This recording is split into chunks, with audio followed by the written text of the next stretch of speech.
ఎందాకైనా కూడా పోయిన పరిస్థితుల మధ్య వైఎస్ఆర్ కాంగ్రెస్ పార్టీ ఆవిర్భవించడం, వైఎస్ఆర్ కాంగ్రెస్ పార్టీ ఈరోజు ఒక బలమైన పార్టీగా ఈరోజు రాష్ట్ర చరిత్రలో ఉండడం, దానికి బీజం కర్నూలు నుంచే పడింది. ఆ రోజు నుంచి నాతోనే అడుగులు వేశారు చాలామంది.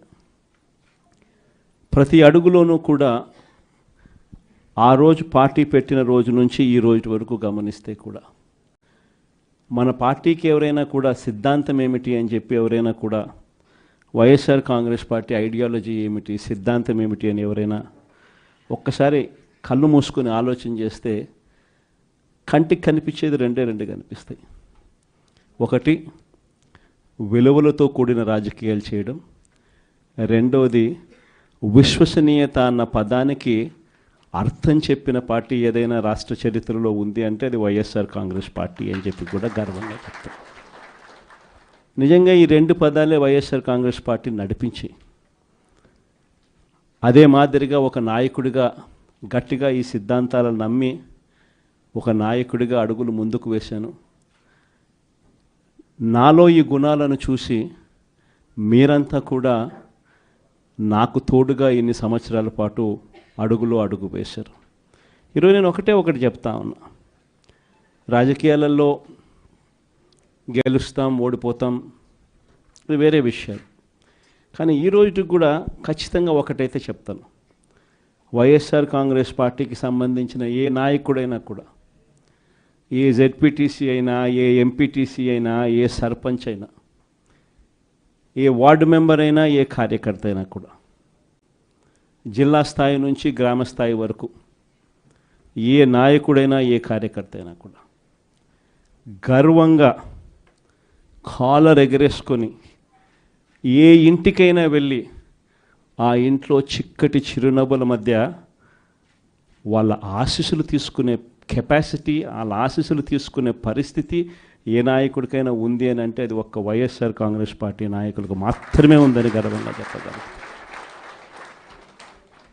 ఎందుకనంటే మనం రాకమునుపు రాజకీయాలు ఒక మాదిరిగా ఉండి, మనం వచ్చిన తర్వాత రాజకీయాలకు అర్థం ఇది అని చెప్పి తిరగరాసిన చరిత్ర ఏ పార్టీకైనా ఉంది అని అంటే అది ఒక వైఎస్ఆర్ కాంగ్రెస్ పార్టీకి మాత్రమే ఉంది అని కూడా గర్వంగా చెప్పగలుగుతాం.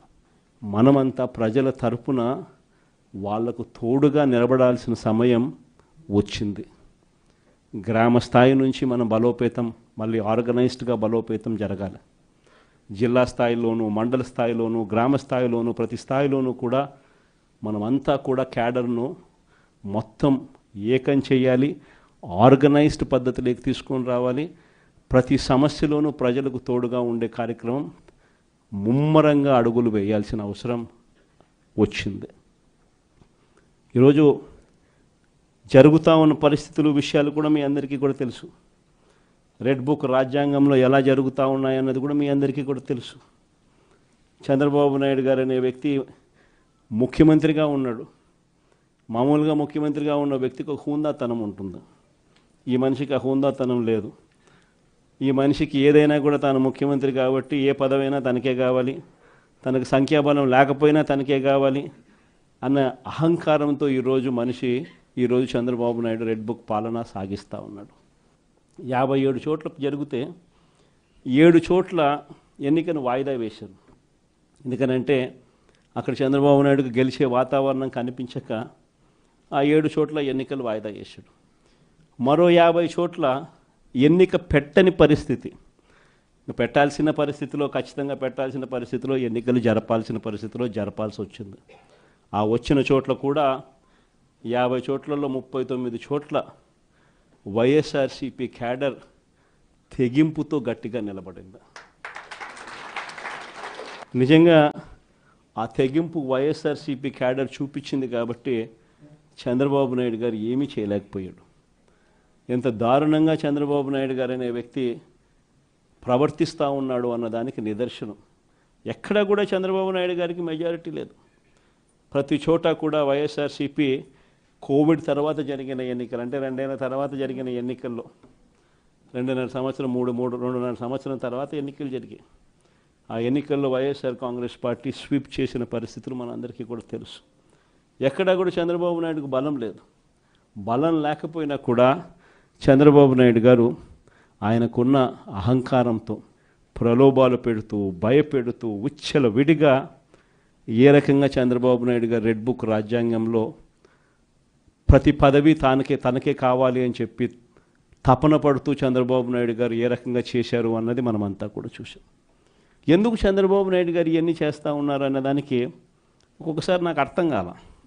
ఎందుకు అబ్బాయి మనిషికి బలం లేదు, సంఖ్యాబలం లేదు, లేకపోయినా కూడా ఎందుకు ఇంత దౌర్జన్యాలు చేస్తా, ఇంత అప్రజాస్వామికంగా ఎందుకు చేస్తూ ఉన్నాడు అని చెప్పి. ఎందుకు చేస్తూ ఉన్నాడో తెలుసా?